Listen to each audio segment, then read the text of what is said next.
Good morning friends. ये देखिए सुबह का ब्लूम। काफ़ी शोर है हमारे यहाँ ट्रैफिक का। आज वीडियो इतना क्लियर साउंड में नहीं आया, लेकिन ये आज का ब्लूम देखिए पहले।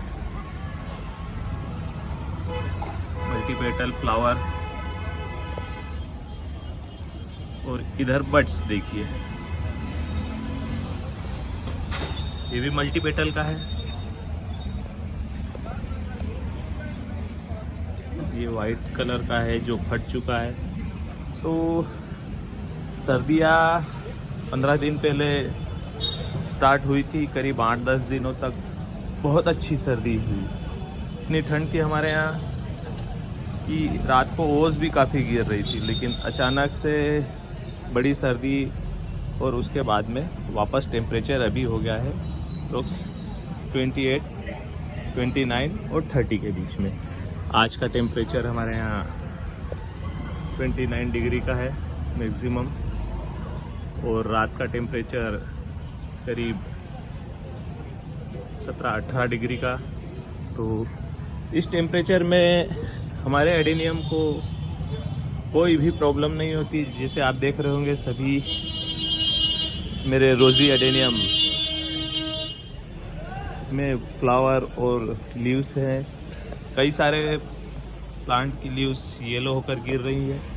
मैं डेली इतनी लीव्स इकट्ठी करता हूँ इन 10-12 प्लांट की जो मेरे रोजी ग्राफ्टेड हैं। बाकी ओवेसम तो अपनी गति से चल ही रहे हैं, उन्हें तो कोई लगता ही नहीं कि कभी डोरमेंसी जैसा। जब तक 20 दिसंबर ना आए तब तक इनमें कोई डोरमेंसी नहीं आती, और कुछ एक प्लांट ऐसे रहते हैं जिनमें पूरा विंटर भर डोरमेंसी लगती ही नहीं है। प्लांट का अपना नेचर होता है वो। तो देखिए कितनी सभी प्लांट में लगभग फ्लावरिंग हो रही है, किसी में बड्स। जैसे ये स्लो ग्रोथ में बड्स निकली है इसकी। यहाँ पर देखिए कितनी 20 से 30 बड्स तैयार है। अभी जैसे ठंड होगी तो शायद कम खिलेगी, अभी ठंड नहीं है बिल्कुल ये खिल जाएगी। यहाँ पर देखिए इसमें भी बड्स है। ये देखिए ब्लैक स्वान, ये भी खिलने के लिए तैयार है। मैं आपको और दिखाऊं एक फ्लावर, ये देखिए एक कितना सुंदर सा फ्लावर निकल कर आया है। ये मेरे पास पहली बार निकल कर आया है, क्योंकि पिछले साल हुआ ये था कि इसमें बड्स बनी थी तो बारिश हो गई थी, सारी बड खराब। बरसात के समय में भी इसमें बड्स बनी थी, लेकिन बरसात हो गई, बड्स खराब। तो ये मुझे पूरे एक साल में पहली बार ये फ्लावर देखने में आया है। तो ऐसा होता है कभी कभी कि आपके पास साल भर से होने के बाद भी उसमें फ्लावर। ये सिंगल पेटल रोजी वैरायटी का है, ग्राफ्टेड प्लांट है, लेकिन फ्लावर देखिए कितना सुंदर। इस फ्लावर को करीब 6 से 8 दिन हो गए हैं। हालांकि आपको दिख रहा होगा कि इसका कलर डल है, और ये कल खिला है ना, चटक कलर है, और ये 5 से 8 दिन पुराना। इसे ही मेरे कुछ कटिंग से लगाए हुए, ये अक्टूबर की कटिंग है जो ग्रो भी कर गए। अच्छी हेल्दी कटिंग होने के कारण जल्दी ग्रो कर गए। कटिंग का एक बड़ी सी दिक्कत रहती है नए गार्डनरों में कि कटिंग सक्सेस नहीं होती। कटिंग सक्सेस होती है, लेकिन अगर आप सूखी हुई कटिंग लगाएंगे तो 100% सक्सेस होगी। अगर आपने इस तरीके से ग्रीन वाली कटिंग लेकर लगाई यहाँ से यहाँ तक की, तो ना के बराबर चांस है। लेकिन यहाँ से काट कर ये कटिंग लगाई सूखी हुई तो 100% ग्रो होगी आपकी। मेरे पास कई सारे ये मैंने लगाई थी, कुछ हरी कटिंग। ये देखिए ये 3-4 कटिंग यहाँ पर रखी हुई है। आपको काफ़ी गंदगी लग रही होगी मेरे गार्डन में। इतना गंदा गार्डन, टेरेस गार्डन आपने शायद ही कभी देखा होगा, लेकिन उसका एक कारण है। कलर पेंट का काम चल रहा है। काफ़ी सामान घर में होने के कारण अस्त व्यस्त जहाँ तहाँ रखा हुआ है, कोई सफाई नहीं हो रही है। रोज़ इधर से उधर सामान शिफ्ट करना होता है।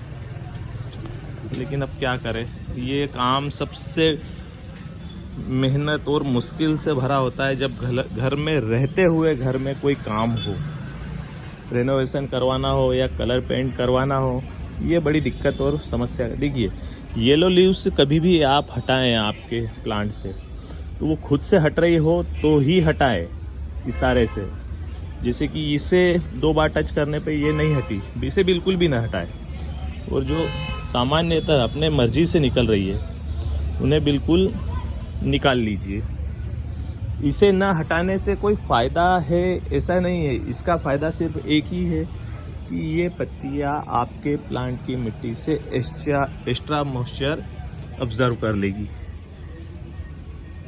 क्योंकि अगर वो स्टेम से जुड़ी है तो थोड़ी एनर्जी तो खींचेगी वो, तो हमारे पॉट में ज़्यादा देर तक वाटर होल्ड कैपेसिटी नहीं रहेगी क्योंकि ये लीव्स लेती रहेगी। तो आप लीव्स को ज़बरदस्ती बिल्कुल भी खींच कर ना तोड़े, एज इट इज़ वो निकल रही है तो अच्छी बात है, या फिर हल्के हाथ से आप ट्राई कर सकते हैं। ये देखिए मेरा एक कर्ली लीव्स का प्लांट है, ये बहुत ही हार्डी प्लांट है।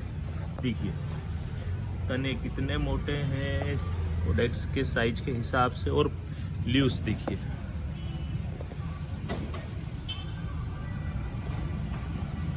तो हर प्लांट अपने हिसाब से, यहाँ देखिए ये मेरा हाइब्रिड हिबिस्कस। मैं आपको और कुछ दिखाता हूँ यहाँ पर, ये मेरे अरेबिकम।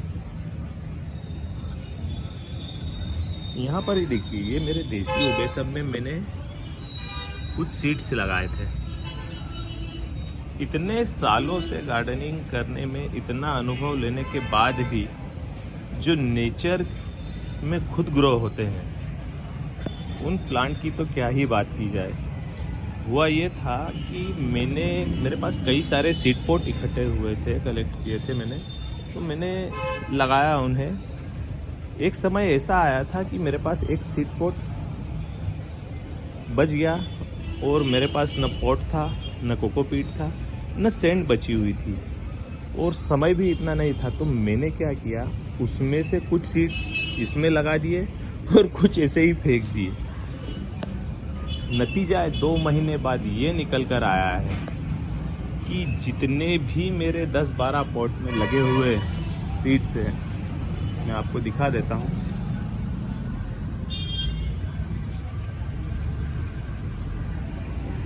भी रखे हुए हैं, भी रखे हुए हैं, वहाँ भी रखे हुए हैं, और कुछ ऐसे पता नहीं कहाँ कहाँ रखे हैं, यहाँ भी रखे हुए हैं, और एक जगह और है। क्योंकि जगह नहीं है और केयर नहीं कर पा रहा हूँ पिछले 1 महीने से मैं, यहाँ पर भी है। तो इन सब में सबसे मोटा कोडेक्स अगर 2 महीने में किसी सीडलिंग का बना है तो वो ये है।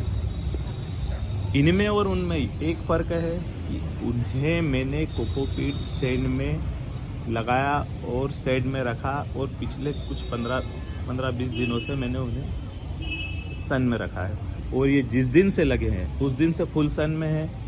ये आपकी इस बड़े 5 साल पुराने एडेनियम की सॉइल मिक्स में ही लगे हुए हैं। इन्हें थोड़ा सा मुझे लगता है फर्टिलाइज़र भी मिलता होगा, ये धूप में भी रहे। तो ये जब बड़े प्लांट बनेंगे तो ये उन सीडलिंग से ज़्यादा सक्सेसफुल और हेवी और हार्डी प्लांट बनेंगे। उसका यही कारण है कि इनका नेचर बिल्कुल धूप में बना है, हार्डी बनेंगे ये। और वो बहुत अच्छा, उसमें से कुछ मेरी 10% सीडलिंग ख़राब भी हुई है। हो ये रहा है कि गल जा रहे हैं वो वाटर, पानी इतने सारे पॉट में जब हम पानी देते हैं तो किसकी मिट्टी सूखी है किसकी गीली है ये पता नहीं चलता। तो कई सारे, देखिए मैं यहाँ पर एक ताज़ा उदाहरण देता हूँ आपको। ये देखिए, ये एक सीडलिंग मेरी टेढ़ी हुई है तो ये शायद रॉट हुई है। ये देखिए, मैं जितना एक को छेड़ने जाता हूँ दूसरी डिस्टर्ब हो जा रही है।